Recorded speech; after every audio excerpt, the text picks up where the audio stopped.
बिन सलमान अब आया ऊंट पहाड़ के नीचे। जब मैं बताता था और कहता था कि सऊदी अरब अंदर ही अंदर इजराइल से बात कर रहा है, तो सऊदी अरब के यहाँ कुछ मुल्ले गुलाम हैं, कुछ पाकिस्तान में गुलाम हैं, वो कमेंट करते थे और करवाते थे कि ये तो ईरान का भक्त है इसलिए सऊदी अरब को बदनाम कर रहा है। अब जाकर गू में अपना मुंह घुसाओ, समझे? सुनिए, मोहम्मद बिन सलमान ने कहा है, शिकायत की है कांग्रेस पार्टी से, कहाँ के? कांग्रेस नेताओं से, अमेरिका के, और उनसे कहा है कि इजराइल से नॉर्मलाइजेशन जो मैं करने की बात कर रहा हूं और मेरा नॉर्मलाइजेशन करने का जो मोटो है, उस मकसद की वजह से मेरी जान को खतरा हो गया है। अब मुझे मेरे ही मुल्क में कई लोग कत्ल करना चाहते हैं, बल्कि पूरी दुनिया में मेरे लिए नफरत बढ़ चुकी है। मोहम्मद बिन सलमान ने यह भी कहा कि इजराइल को कहो कि हमारी शर्तें मानने के लिए वो झुक जाए, कुछ शर्तें हमारी मान ले, ताकि मेरे पास एक मुद्दा हो बोलने का कि दोनों तरफ से नॉर्मलाइजेशन हुआ है। क्योंकि इस जंग, गाजा और इजराइल की जंग की वजह से अरब के लोगों के अंदर इजराइल के लिए गुस्सा बढ़ा है, और ऐसे में मैं जो नॉर्मलाइजेशन करने के लिए आगे बढ़ रहा हूं, तो मेरी जान को खतरा मंडरा रहा है। उन्होंने जिक्र किया कि जैसे इजिप्ट का एक किंग अनवर अल सादात था, उनको कत्ल कर दिया गया था क्योंकि उन्होंने इजराइल के साथ नॉर्मलाइजेशन किया था, ठीक इसी तरह से मुझे भी कत्ल किया जा सकता है, मेरी जान को खतरा है। मोहम्मद बिन सलमान, अंधा पैसा, खतरनाक सिक्योरिटी, और आज डर के साए में जी रहा। अब आप समझ लीजिए, तमाम वो लोग जो ईरान से नफरत करते हैं, करो नफरत, खूब करो नफरत, लेकिन याद रखो, जो आप सऊदी अरब की सरकार की, देखिए सऊदी अरब की सरजमीन की बात नहीं करता हूं मैं कि सऊदी अरब ऐसा है, सऊदी अरब की गवर्नमेंट को हम निशाना बनाते हैं। ये जो मोहम्मद बिन सलमान है, ये इतिहास का घटिया तरीन इंसान है, जो इजराइल से, सोचिए आज भी, भाई क्लियर कह दे, आज अगर से डर है अपनी जान का तो कह दे कि भाई मैं नॉर्मलाइजेशन नहीं करूंगा, खतरा खत्म। आज जो इसके लिए पूरे देश में, पूरी दुनिया में नफरत फैली हुई है, लोग इससे नफरत कर रहे हैं, मोहब्बत में तब्दील हो जाएगी। भाई इजराइल के खिलाफ, अमेरिका के खिलाफ ये कदम उठाए। मोहम्मद बिन सलमान को कह रहा हूं मैं, भाई तुम यमन पे हमला मत करो, तुम फिलिस्तीन के लिए बोलो, फिलिस्तीन को मदद भेजो, इजराइल को रोको, अपने तमाम अरब देशों के साथ मिलकर इजराइल के खिलाफ मैदान में उतरो। तो ये जो आज नफरत है, ये मुसलमान इतने नफरत करने वाले नहीं हैं। ये अगर किसी से नफरत करते हैं तो वो कोई माफ़ी मांग ले सामने वाला इंसान, तो उसको सर पर बिठा लेते हैं, अपनी आंखों का तारा बना लेते हैं, अपनी आंखों और दिल में बसा लेते हैं, समझे? तो मोहम्मद बिन सलमान से यही कहूँगा कि भाई माफ़ी मांगो और इजराइल के साथ जो डील करने की तुम्हारी तड़प है उसको ख़त्म कर दो। मेरे दोस्तों, अब खबर ये भी है कि इजराइल के ऊपर ईरान हमला कर सकता है, क्योंकि ईरान ने कहा था कि अगर डील नहीं हुई गाजा से इजराइल की तो हम हमला करेंगे। नेतन्याहू ने फिर अपनी औकात दिखाई। नेतन्याहू ने गाजा से डील करने के लिए अपने तमाम शर्तों में एक और नई शर्त जोड़ दी है। यह रिपोर्ट है, जिसकी वजह से अब कहा जा रहा है कि हमास नहीं मानेगा, क्योंकि एक तरफा तमाम बड़ी शर्तें इजराइल की ही हैं और नेतन्याहू जानबूझकर अपनी कुर्सी बचाने के लिए इलाके में तनाव बढ़ा रहा है और जंग को बढ़ाने का काम कर रहा है। मेरे दोस्तों, हमास ने भी इनकार कर दिया है कि वो मीटिंग में शामिल नहीं होगा। हमास ने कहा कि जो बाइडेन ने प्रपोजल दिया था, उस प्रपोजल के बाद हम राजी हुए थे और इजराइल उस प्रपोजल के तहत काम नहीं कर रहा है और अपनी शर्तें रख रहा है। अगर ऐसा होता है तो हम मीटिंग में शामिल ही नहीं होंगे। अमेरिका इजराइल पर दबाव बनाने में फेल हो रहा है, ऐसा हमास ने कहा। हजरात मोहतरम, अब आप ये जान लीजिए कि जो लोग कहते हैं कि बाइकॉट से कुछ नहीं होता, बहुत कुछ होता है। आप सोच सकते हैं बाइकॉट का रिजल्ट क्या है। स्टारबक्स का बाइकआउट किया गया। भारत में नहीं किया, यह हमारी बेशर्मी और हमारी गंदगी है, लेकिन पूरी दुनिया में जो जिंदा दिल इंसान हैं उन्होंने स्टारबक्स का बाइकआउट किया, जिससे स्टारबक्स की सेल 7% डाउन हो गई। आपके लिए 7% बहुत कम है, लेकिन जिसकी कमाई बहुत ज्यादा होती है उसका 7% भी भाई साहब बहुत ज्यादा होता है। तवज्जो है। अब स्टारबक्स के जो सीईओ थे लक्ष्मण नरसिम्हा, जो कि इंडियन ओरिजिन के सीईओ थे स्टारबक्स के, उनको स्टारबक्स ने लात मारकर निकाल दिया और अब उनकी जगह कंपनी का जो नया डायरेक्टर है, वो नया शख्स है, वो इंडियन ओरिजिन का नहीं है। नाम है उसका शिपोल्ट ब्रियान निकोल।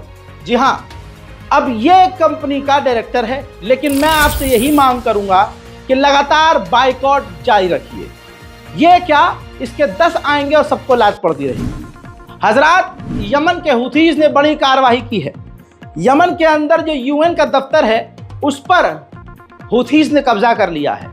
उधर लाचार यमन की गवर्नमेंट ने साफ यूएन से भी कह दिया है कि अपने लोगों को अपने हमारे यमन के देश से कार्यालयों से वापस बुला लीजिए, उनकी जान को खतरा है। एक लंबे समय के बाद बोला कतर, अब बोला। यह बात सबको पता थी, कोई नई बात नहीं है। कतर ने बोला कि नेतन्याहू कोई डील नहीं चाहता है, गाजा से वो डील करना ही नहीं चाहता, वो बस फिलिस्तीनियों का कत्लेआम चाहता है। अल्लाह से यही दुआ है कि जैसे कतर की जबान खुली, तमाम अरब देशों का ईमान, मरा हुआ मुर्दा ईमान इन गद्दारों का जागे और ये तौबा करके सब एक हो जाएं और इजराइल के खिलाफ मैदान जंग में उतर आए। इजराइल के पूर्व प्रधानमंत्री ने भांडा फोड़ दिया है, कहा है कि इजराइल की इकोनॉमी गिर रही है, गरीबी बढ़ रही है, सरकार हिली पड़ी है, लेकिन इजराइल का प्रधानमंत्री नेतन्याहू और इकोनॉमी मिनिस्टर दोनों ही इजराइल के लोगों से झूठ बोल रहे हैं कि सब कुछ चंगा सी। ऐसी बात कोई और भी कहा हमारे यहाँ कहा है ना किसी ने। हाँ भाइयों बहनों, आगे बढ़ते हैं। कैसे कैसे लोग रहते हैं यार यहाँ पर। उधर यूएई ने भी एक अच्छा कदम उठाया है। वैसे यूएई से उम्मीद नहीं है मुझे।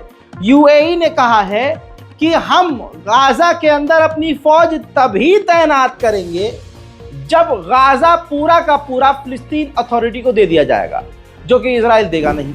उधर इटली की गवर्नमेंट ने कहा है कि गाजा को दोबारा बनाने के लिए हम इंटरनेशनल लेवल पर मीटिंग करेंगे। हजरात, उधर बता दूं कि इजराइल की सेना को भी बड़ा नुकसान हुआ है। आंकड़े हैं 10,000। इजराइल के 10,000 सैनिक, इन टोटल 10,000 में से ही हज़ारों घायल हैं, हज़ारों फिजिकली अपंग हो चुके हैं, यानी अपाहिज हो चुके हैं। इन्हीं 10,000 में हज़ारों ऐसे हैं जो मेंटली डिस्टर्ब हैं, यानी पागल हो चुके हैं। अमेरिका के सबसे बड़े अखबार न्यूयॉर्क टाइम्स ने भी लिख दिया है कि इस डील को रोकने में हमास पीछे नहीं है।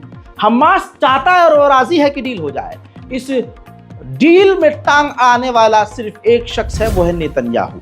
मेरे दोस्तों, चाइना ने अंतरराष्ट्रीय लेवल पर यूएन के अंदर बैठकर इतनी बड़ी हिम्मत दिखाई कि इतनी हिम्मत तो किसी और मुस्लिम देश ने भी नहीं दिखाई। यूएन के अंदर चाइना ने साफ तौर से इजराइल को जलील करते हुए कहा कि हम इसकी निंदा करते हैं, यह अंतरराष्ट्रीय कानून का उल्लंघन है। इजराइल ने स्कूल के ऊपर हमला करके 100 लोगों को मार दिया और इसका पूरा का पूरा जिम्मेदार अमेरिका है। इजराइल का एक ड्रोन टेक्निकल एरर की वजह से पानी में गिर गया, जिसके बाद आनन फानन इजराइल ने उस ड्रोन को रिकवर किया, क्योंकि इसके अंदर बहुत सारी जानकारी थी। लगेगी आग तो आएंगे घर का इज्जत में। यहाँ पर सिर्फ मुसलमान फिलिस्तीनियों का मकान थोड़ी है। आपकी स्क्रीन पर ये एक यहूदी का मकान है। यहूदी के मकान के पिलर पे आप एक नोटिस देख रहे हैं और ये नोटिस इजराइल की गवर्नमेंट ने लगाया है। ये एक पत्रकार है इजरायली और साथ में आपको इजरायली सैनिक अपनी वर्दी में नजर आ रहा है। 10 महीने बाद गाजा की सरजमीन से ये लड़कर कत्लेआम मचाकर वापस लौटा है, तो इसने देखा कि इसके घर को गिराने के लिए इजराइल की ही गवर्नमेंट ने नोटिस छापा हुआ है। अमेरिकी मुस्लिम लोगों ने अमेरिका की खुफिया और बड़ी एजेंसियों FBI और दूसरी एजेंसियों पर ही केस दर्ज कर दिया है कि ये फिलिस्तीनियों के खिलाफ एक तरफा गलत कार्रवाई कर रहे हैं। उधर इजराइल के अपोजिशन लीडर ने कहा है कि अगर अभी भी सरकार होश में नहीं आई तो देश में सिविल वॉर हो सकती है। यहूदियों का एक ग्रुप फिलिस्तीनियों के लिए लड़ता भी है, वो बिल्कुल हक पर जानिब है। ऐसे ही एक संगठन फिलिस्तीन के समर्थन में यहूदियों का ग्रुप न्यूयॉर्क में प्रदर्शन कर रहा था, जिसके ऊपर इजरायली कट्टरवादी महिला भड़क गई और बिल्कुल टकराव की स्थिति बन गई।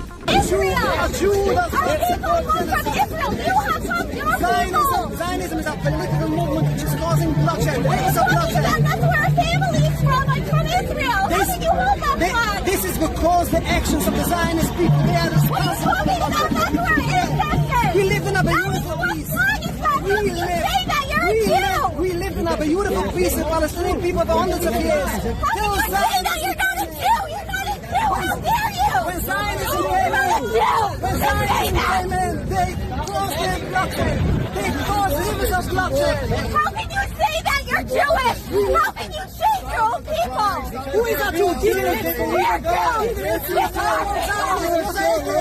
He was against Judaism. We're all Jews here, right? Yeah, so how are they saying that? एक हादसा फिलिस्तीन के हेब्रोन में हुआ। एक इजरायली महिला सैनिक जो है अपने साथी को टाइम पास करने के लिए ग्रेनेड दिखा रही थी। उनको आपस में लगा कि ये ग्रेनेड नकली है, पिन निकाल दी ससुरी ने फट गया। गनीमत ये रही भाई साहब कि घायल हुए हैं, मरा कोई नहीं है, लेकिन मजेदार वीडियो है, देखिए।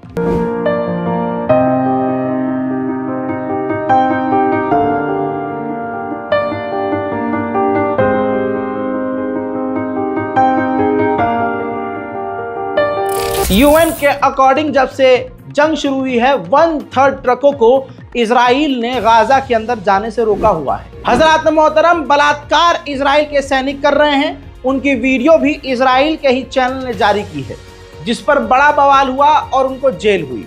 अब आपको बता दूं कि उन 5 बलात्कारी सैनिकों को इजराइल ने एक हफ्ते से पहले रिहा कर दिया और उनको हाउस अरेस्ट में रखा गया है। घर के अंदर जो है, लग्जरी घर के अंदर कैद किया हुआ है। और ऐसी कैद भाई हमें दे दो कोई, हम भी मस्त रह लेंगे। आप रात भर दिन भर नेटफ्लिक्स, अमेजॉन प्राइम और मूवी देखते रहेंगे, खाते पीते रहेंगे, बाहर पुलिस भी तैनात रहेगी, फुल सिक्योरिटी रहेगी। ये कोई हाउस अरेस्ट है? खैर, वो जब तक हाउस अरेस्ट रहेंगे, जब तक उनके ऊपर जांच हो रही है, वो फाइनल नहीं हो जाती। हालांकि सबको पता है कि इजराइल उनके खिलाफ कोई बड़ा कदम नहीं उठाएगा। उधर नॉर्वे में फिलिस्तीन के समर्थन और इजराइल के खिलाफ जो लोग प्रदर्शन कर रहे थे, उनको गिरफ्तार किया गया है।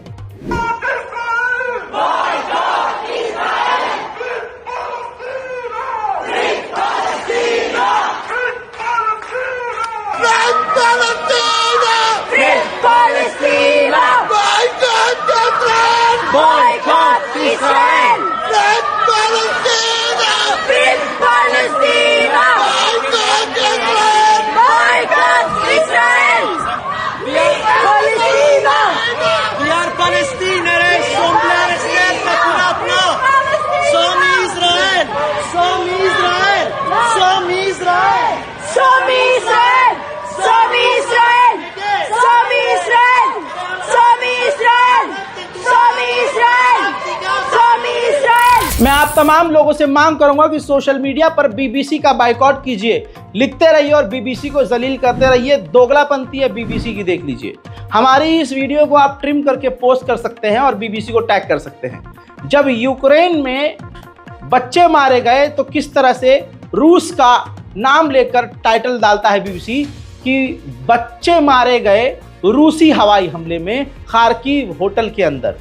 लेकिन जो बच्चे गाजा में मारे जा रहे हैं, तो बड़ी चालाकी से बिना इजराइल का नाम लिए लिखता है बीबीसी कि baby twins killed in Gaza as father registered births, यानी गाजा के अंदर 2 बच्चे मारे गए जब बाप जो है उनकी जन्म पत्री लेने के लिए गया। किसने हमला किया? पूरे तरीके और चतुराई से इजराइल का नाम ही गायब कर दिया। ये है दुनिया के बहुत ट्रस्टेबल तरीन, मतलब यकीन पसंद, लोग उस पर यकीन करते हैं बीबीसी पर, ये वो चैनल है। उधर बर्तानिया में प्राइम मिनिस्टर के घर के बाहर ही लोगों ने प्रदर्शन करना शुरू कर दिया है। Now those bombs didn't come from nowhere. Those bombs are made in the USA, made in Britain, made in France. And they're taken there. And those weapons are used to take civilian life and to take the lives of thousands and thousands of Palestinians. And so, in our demand for a ceasefire, and that we will keep on and on making as long as it takes, it has to be linked also to an end to the arms supplies to Israel. If we carry on pouring arms into the conflict, we carry on not achieving a ceasefire, more and more Palestinian lives will be lost. More and more money will be made out of the arms trade, and another war will break out, be it with Yemen, with Lebanon, with Iran, or whoever else, and the situation will get worse and worse and worse. So our message to our government over there, our message is... उधर West Bank में फिलिस्तीनियों की हजारों भेड़ बकरियों को Israel के कुत्तों ने, कट्टरवादियों ने चुरा लिया है। ठीक वैसे ही जैसे भारत में अंधभक्त मुसलमानों के ऊपर घरों पर हमला करके उनके साजो सामान को चुरा लेते हैं, इसी तरह से इजराइल की सरकार वेस्ट बैंक में फिलिस्तीनियों के मकान को भी तोड़ने में लगी है।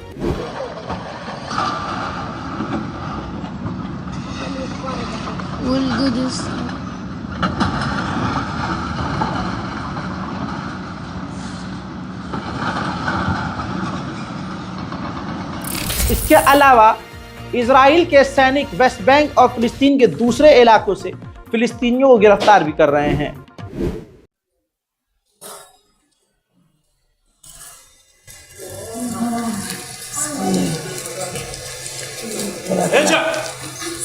हजरात, फिलहाल की इस रिपोर्ट में इतना ही। रिपोर्ट को शेयर कीजिए, दुआओं में याद रखिए। मिलते हैं थोड़ी ही देर में एक नए अपडेट के साथ, तब तक के लिए जय हिंद।